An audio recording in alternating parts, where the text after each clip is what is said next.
tackling tough topics to help you think reasonably about life's most important issues. This is Thinker Sensitive.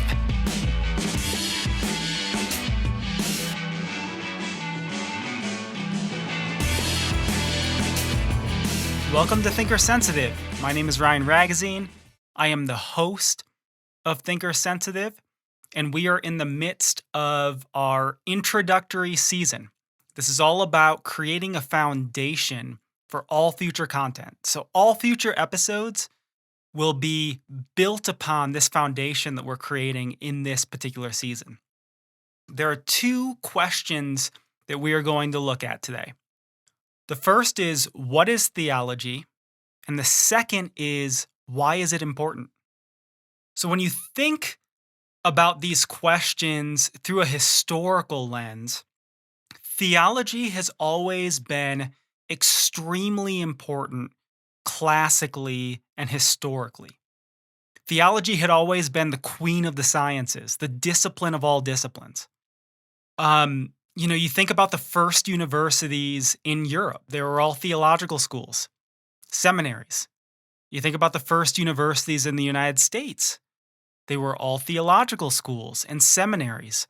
So theology has always had a historical significance. For me, it has a personal significance. For me, the question of God has always been the question of all questions. I talk about this a little bit more in our introductory video, and if you're interested, go ahead and watch that on YouTube, where I talk a little bit about my story, my past, my history, and how it relates to why I feel like theology is the most important of all disciplines. And so theology for me, again, has always been the most important field of study. The question of God being the most important question to me. Theology to me is even more important than philosophy, though they're almost impossible for me to separate or split apart. Now, here's the thing. This is not the case at all today. Theology is quite insignificant today. And if you think about, relative to human history as a whole, it's only been in recent years that this understanding has changed, that theology has become insignificant. Probably the middle of the 20th century, post-World War II, to the 21st century, to where we are today. I would actually say that today, theology is probably the most disrespected field of study, even more than philosophy. And weirdly enough, this is true both outside the church and within the church. And I've experienced this firsthand again and again. Pastors usually don't know how to utilize theologians and don't really want to utilize them. Theologians are often misunderstood. They're viewed with suspicion. They're often not as agreeable and malleable as lay people are. And so for me, as a theology major and as someone who has studied theology throughout my whole life, has degrees in theology, I personally have always felt like a fish out of water. To be totally honest, I often feel like I don't have a place in the local church. So that's inside the church. Outside the church, of course, if I'm an agnostic, if I'm a non-theist, if I'm an atheist, I either see theology as being completely irrelevant or as even being detrimental to society, a plague on society, a cancer in society. With that said, there are still many that at least recognize the pragmatic importance of belief in God, whether from a psychological perspective or an ethical perspective. But the importance of theology rests on a big either or. It rests on a big disjunction. Theology is either the most important field of study or the most useless, right? If God doesn't exist, then theology is meaningless. if God does exist, then theology is the most important human discipline. And so its level of importance hinges upon the truth question. The thing is, theology itself deals with the truth question. And so its place of importance always stands in human history. So, what is theology? Let's start by looking at its relationship to philosophy. Philosophy and theology have always been intertwined. Historically, philosophy has always revolved around the question of God. There are two main reasons for this, though both of these reasons are certainly debatable. The first reason is that objectivity is grounded solely in God. And classical philosophy was always about the sincere search for objective truth. An example of this can be found in aesthetics. So, for instance, art or beauty is purely subjective and relative without God. And I personally believe that everything is purely subjective and relative without God. Another reason why philosophy has always revolved around the question of God is the fact that the utility of all thinking and all study is grounded in God. You think about the trustworthiness of the human mind, the order of the universe, the intelligibility of the universe, the coherence between the structures and categories of the human mind and the order and intelligibility of the universe. And you don't have to just limit this discussion to philosophy and philosophers either. So much has been written about the intimate connection between theism, the belief in God, and the development of modern science. I mean, read Galileo, read Bacon, read Newton, for example. Listen to them connect their theistic belief to scientific study. Now, you can define theology similar to philosophy by breaking it down etymologically.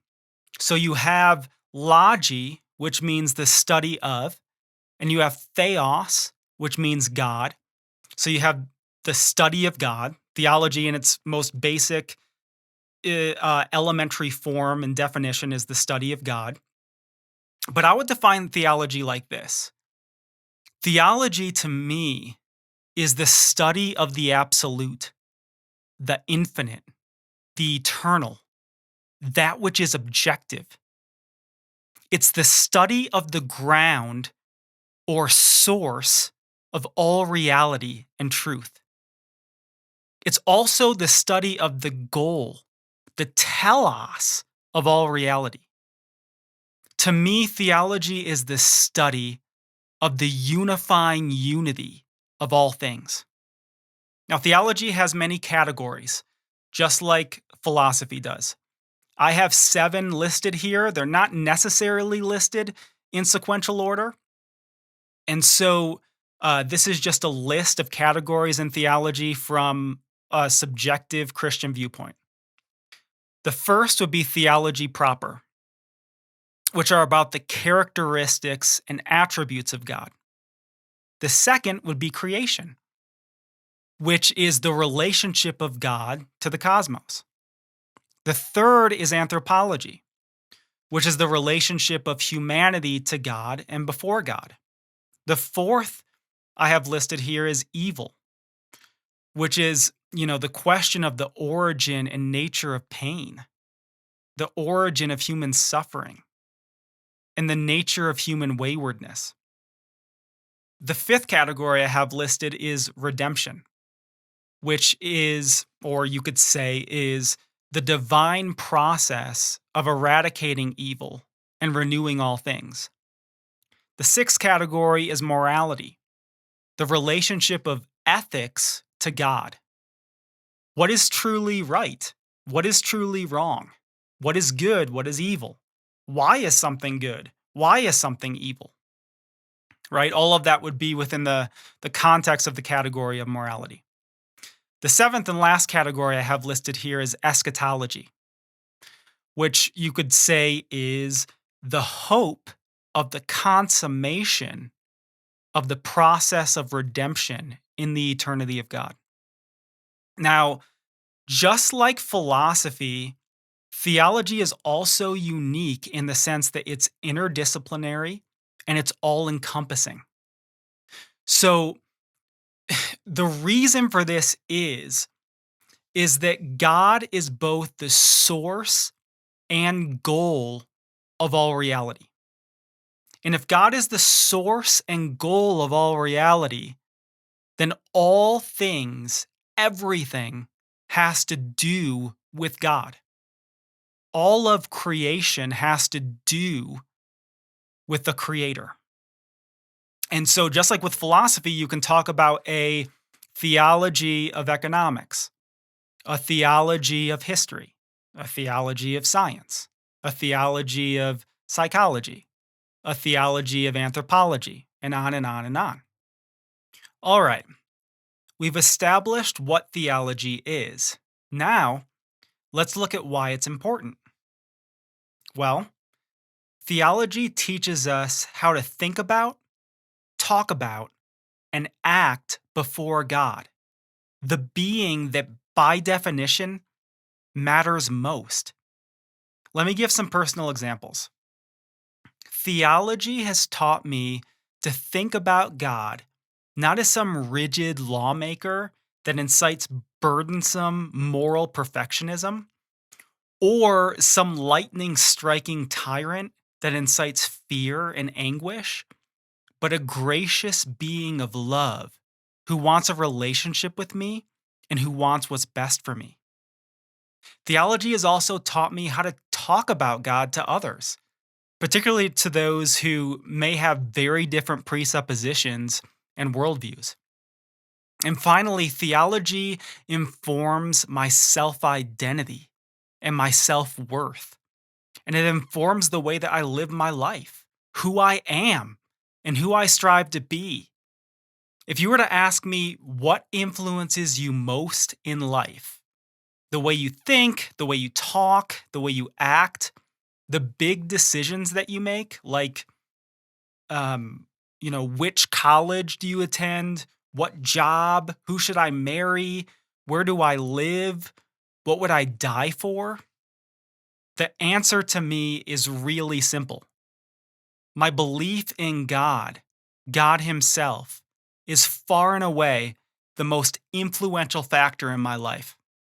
My man Kierkegaard once put it like this, to paraphrase: God is the only theater goer at my play, the only audience member at my rehearsal, the only critic of my acting that I truly care about.